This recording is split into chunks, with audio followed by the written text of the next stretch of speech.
9 mai, âge 753. Hoche Goku transperça Piccolo Daimao. Le monde était sauvé, cependant, tout n'était pas gagné. Avant de succomber, le démon Namek donna naissance à un enfant. C'est de cette réincarnation dont nous allons parler aujourd'hui.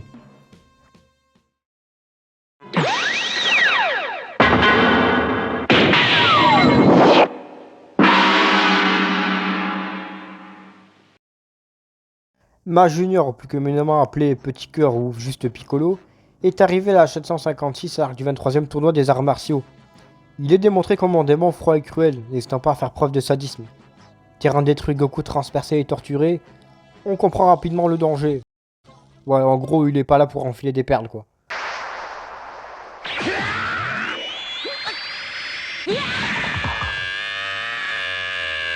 Pourtant, après un combat acharné, Goku lui offrira quand même la chance de se repentir, et c'est là que tout va basculer.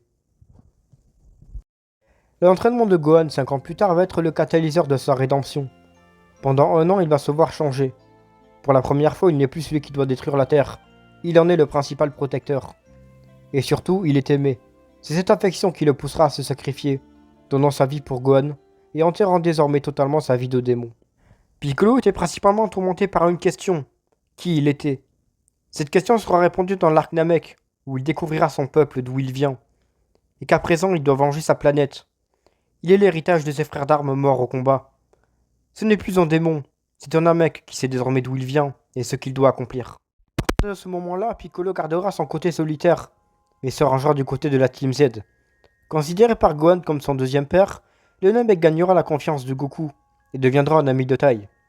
Mais alors avec tout ça, pourquoi Piccolo est un aussi bon personnage? Comme j'ai dit plus tôt, Piccolo est le fruit de la gentillesse de Goku. Dans le manga, il est réellement introduit comme celui qui doit dominer la Terre. À ce moment-là, rien ne laisse présager du bon.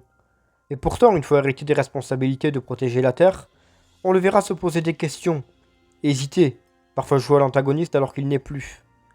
Le charme dans l'évolution de Piccolo, c'est sa peur. Il va voir que Gohan est en train de le changer. Et même ça, c'est symboliquement très fort. Le fait qu'il soit mis en doute par le fils de son pire ennemi.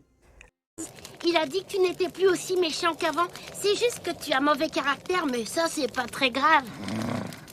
Et moi, je te trouve pas si méchant que ça. Oui, enfin, même si maman et grand-père pensent le contraire, bien sûr. Bon, et si tu te taisais un peu pour changer? Allez, dépêche-toi de dormir. Le génie dans tout ça, c'est que son évolution a été faite doucement, avec des petits détails subtils. Du genre le fait qu'il tabasse la gueule à Gohan, mais qu'il lâche quand même un petit «ça va Gohan», alors que cet épisode avant, il s'en foutait total de son prénom, il appelait juste le rejeton de Goku. Son personnage est une vraie réussite, tant sur le plan mental que physique. Au fur et à mesure, Piccolo change de design, et perd son air de démon. D'un ennemi dangereux, il est passé d'une inspiration, à tel point qu'aujourd'hui, il est vraiment le plus intelligent de l'équipe. Si vous voulez kiffer le personnage, regardez d'où il est parti, ce qu'il était. Faites la comparaison avec celui que vous avez sous les yeux. Ce n'est plus du tout le même. Ce personnage a énormément apporté à Dragon Ball, en apportant en plus une leçon de morale. Tu n'es pas défini par ton passé. Même si tu as fait des erreurs, tu peux changer, devenir celui avec le plus de flow. Gohan, 俺とまともに喋ってくれたのはお前だけだった。貴様といたこの1年、悪くなかったぜ。死ぬなよ、